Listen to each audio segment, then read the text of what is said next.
Sir mutual fund की जैसे हम बात कर रहे हैं तो अक्सर ये देखने को मिलता है कि ज़्यादातर एडवाइज़र या मोस्ट ऑफ द एडवाइज़र यही कहते हैं कि आप लॉन्ग टर्म की तरफ ही जाएं, लेकिन ज़्यादातर लोग ये सोचते हैं कि हम छोटे टाइम में डबल कमा लें।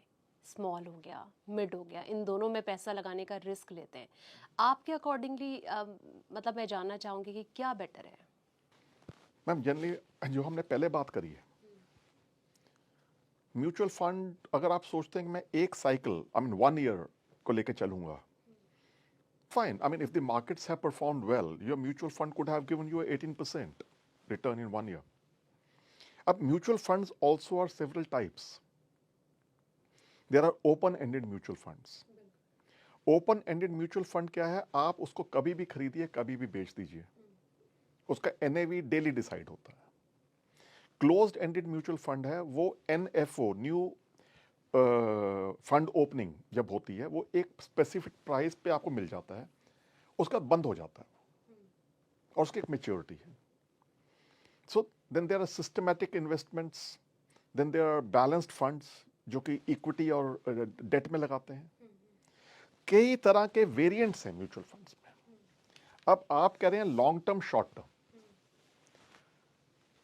मैडम यहाँ पे एक बहुत इंपॉर्टेंट बात ये आती है कि मेरी अपनी रिक्वायरमेंट क्या है।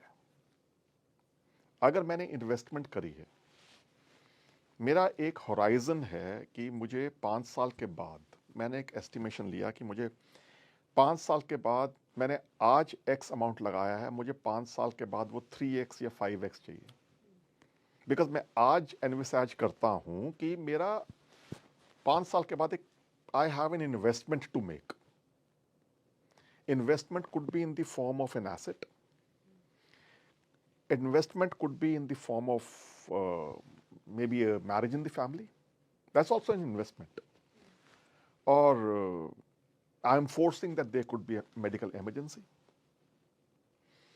तो मेरा विजन क्या है? क्या मैं लॉन्ग टर्म सेविंग की बात करना चाहता हूं, मीडियम टर्म या शॉर्ट टर्म? एक तो ये बहुत इंपॉर्टेंट फैक्टर रहेगा मेरा डिसीजन लेने के लिए कि मुझे किस में इन्वेस्ट करना है। अगर मैं शॉर्ट टर्म में इन्वेस्ट करता हूं तो definitely I will go for a fund, a mutual fund which will invest in equities. Because equities, you know, risk भी बहुत है। Higher the risk higher the gain, मैंने कहा आपको। इक्विटीज शॉर्ट टर्म, मेरे में पेशेंस नहीं है। मैंने कहा जी मार्केट बहुत अच्छी चल रही है, मैं आज इसमें पैसा डाल देता हूं। और अगर आप पीछे देखें कुछ टाइम, तो मार्केट सडनली कहां से कहां गई।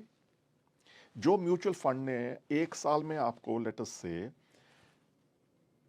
14% रिटर्न दिया, उसका वाई टू वाई देखिए या उसका क्यूमुलेटिव देख लीजिए, वो आपको, आप समझ लीजिए अगर 3 साल का पीरियड ले लें तो आपको वो ऑलमोस्ट 50% 60% दे गया होगा, 70% दे गया होगा, 75% दे गया होगा, 80% दे गया होगा।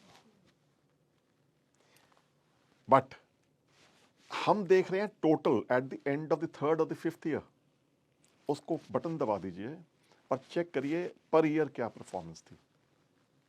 कहीं पे 12% है, कहीं पे 15% है, कहीं 25%, कहीं पे 8%, 4%। So one has to be very careful. So if I want quick returns, then I'll have to go into slightly higher risky investment. So that is again my outlook. I have money, मेरे पास पैसा है, लेकिन मेरे को शौक है जी, मेरे को फास्ट मनी बनानी है।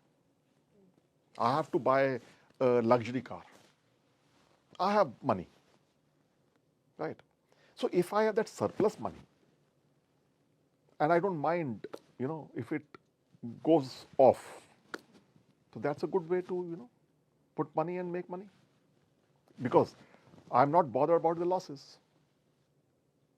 So this will purely depend upon two things: your risk appetite and your needs and requirements in short term period, medium term period and long term period.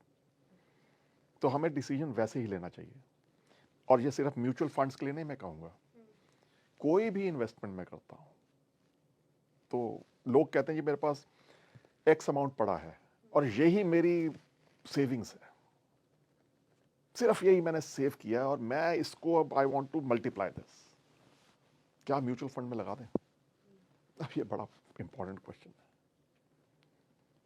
तो इसके लिए तो फिर क्वेश्चन को आंसर करने के लिए अगर उसके पास वही सेविंग है लाइफ की और म्यूचुअल फंड में लगा दिया, that can be very risky. और अगर किसी ने एडवाइस कर दी मिड कैप या स्मॉल बिल्कुल। कैप, तो फिर तो बिल्कुल, बस फिर तो वो लाइफ टाइम सेविंग्स ही गिनते रह जाओगे पेपर पे।